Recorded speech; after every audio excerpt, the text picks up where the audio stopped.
this is the work of Dr. Borzaghi and Dr. Liu, and I am just pinch hitting, kind of like Dr. Murphy earlier. So be nice. But anyway, the overall scope of this project is looking at changes in brain blood flow and trust in children undergoing MRI procedure, elective MRI procedures. We're trying to understand the changes in oxygen saturation and brain blood flow in response to different anesthesias. And in order to do this, you have to get good measurements with both of these techniques. This is focusing on the phase contrast and discussing the challenges of doing this in very small children. We've seen a lot that phase contrast can be used to estimate total brain blood flow. These sequences are fast, they're very robust. It's quantitative in an absolute sense. You really don't have to make a whole lot of assumptions, unlike ASL. The challenges, of course, particularly in smaller subjects, you need to align the slice carefully to perpendicular to the vessel. You have to choose your bank carefully. This is age dependent because the brain blood flow is quite dependent. And then the post-processing is not extensively complicated, but it's a little bit fiddly, and there's inter-observer variability as far as drawing these regions of interest. This is being done on a fairly large scale with the idea of becoming ultimately a clinical tool that could be done in an unsupervised manner by MRI technicians. So this is really focusing on the details of how you make those phase contrast measurements.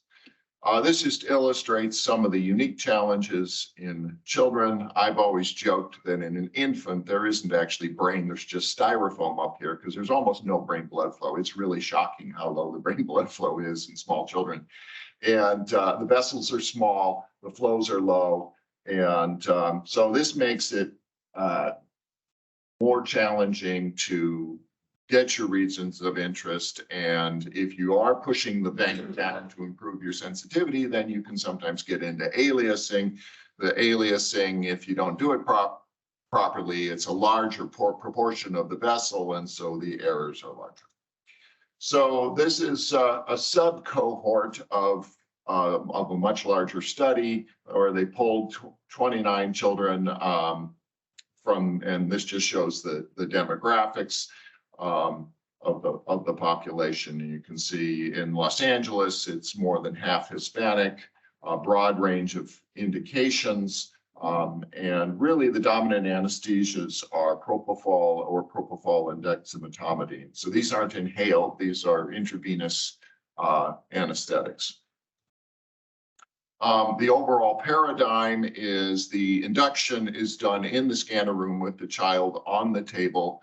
The child is then placed in the magnet as expeditiously as possible, and a paired measurement labeled A and B is performed. Then the rest of the clinical scan is done, and then prior to pulling the child out of the magnet, a repeat scan is done. And this is on average about an hour later, 45 minutes to an hour later. This is all done on Ingenia and Achieva 3T scanners. Here are our imaging parameters. So you can see that the in-plane resolution varies because children vary. As high a resolution as 0.5 in plane to as coarse as 0.9 in plane. Localization, obviously you don't have a lot of time. You can't prolong the clinical scan, so the sagittal localizer C2 is located, and there's a very low resolution phase contrast angiogram performed to help you get perpendicular to the vessels. So this is the overall paradigm for the automated processing. There's an automatic vessel mask, which is generated. You then do a water shedding because sometimes you have small veins that'll be adjacent to your vessels, And you want to make sure that that doesn't get roped into the region of interest. That's the so-called watershedding. Obviously, you then have to separate the aliasing from the watershedding because they're both negative phase relative to the in-plane flow. But you can use the shape of the parabolic flow profile to help distinguish between what's aliasing and what's an adjacent vein. The algorithm automatically picks out all 4 vessels and does this in a completely unsupervised manner. Now, currently, we always have a supervisor confirm these findings, but the goal is for it to be completely automatic. So we obviously wanted to compare manual processing versus the fully automatic. These were our parameters that we used. Matthews correlation coefficient to compare the vessel masks. For the aliasing of the vessels, what we took was unaliased vessels and then artificially aliased them by dropping the bank and creating aliased images. That gives you a gold standard with which to compare the de-aliasing techniques. And then looked at interclass correlation for the total brain blood flow.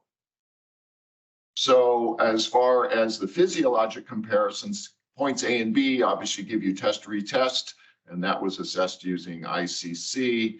The 3 time points we assessed using analysis of variance, and the delta AC and delta BC were also compared by analysis of variance. So for the observers, there were 2 trained personnel who each analyzed 48 and 39 images each. And they each also took 5 of these artificially aliased images for that comparison. So the overall vessel mask concordance, the Matthews correlation coefficient was 0.79. For the de-aliasing, the mean absolute error was not statistically different between the 2. And if you look at the values, the mean error was less than 0.1 mils per minute. So it's like, who cares?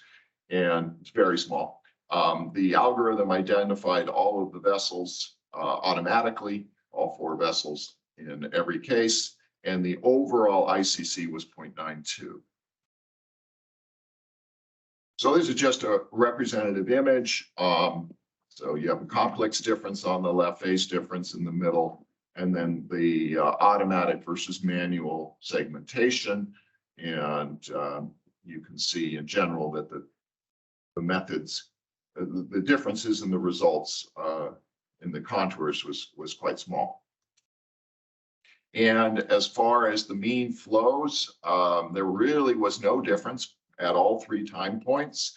We had a very high test retest probability of 0.95, which is good given the tininess of these vessels, and analysis of variance both of on the global means as well as on the deltas was not significant. This just illustrates the delta AB and delta AC. So on the test retest, our confidence intervals were very small, 4.6% to 3.8%. So that's very good. And there's greater variability over the 1 hour interval, but that's just physiologic variability, as you'll see. So this is the actual time courses. And what's interesting is that some of the patients actually increase their brain blood flow.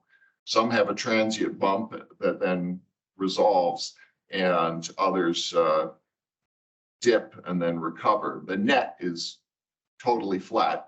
So the real interesting thing comes that we have end-tidal CO2 for all of these patients and changes in blood pressure across all of these measurements. So we'll look to see if we can explain these point-to-point fluctuations, which aren't noise. They're clearly not noise.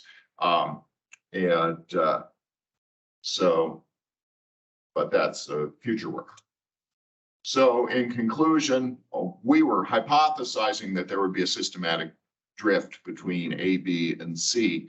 But whatever these anesthetics are doing to the brain, they're doing it very quickly and being relatively stable across the observation interval. In a perfect world, we would have brain blood flow before induction, but in a 1 to 3 year old, that's really not possible. So it's a good kind of a Gedanken experiment, unfortunately, because that's kind of the most important question. And we are addressing this in some of our older children where we can, where they're thought to be compliant enough to get an initial measurement, but not to lie still for a full hour. So we're trying to go after that question in the little bit older kids, but in the young kids, that's just not feasible. As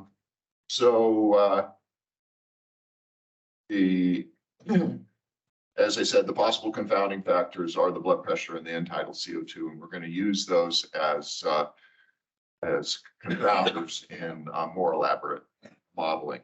And the other possibility is, of course, this is a very diverse group of underlying indications for the MRI, and there could be interplay between that indication and the results we see. We're going to need much larger numbers, of course, to try and segment for those pre-existing conditions. So on the other hand, this is really focused on the metrology of how do you make these measurements in a fully automatic fashion. And each of these 4 components worked pretty well, cut the exam time down dramatically, and it's very close to being purely automatic, even in an unsupervised manner. So if any of you are interested in studying phase contrast in very small people, I would recommend that you write Joseph and Matt, and it's all built in MATLAB and very easy and portable to run. So I think I'll stop there, and here's the group.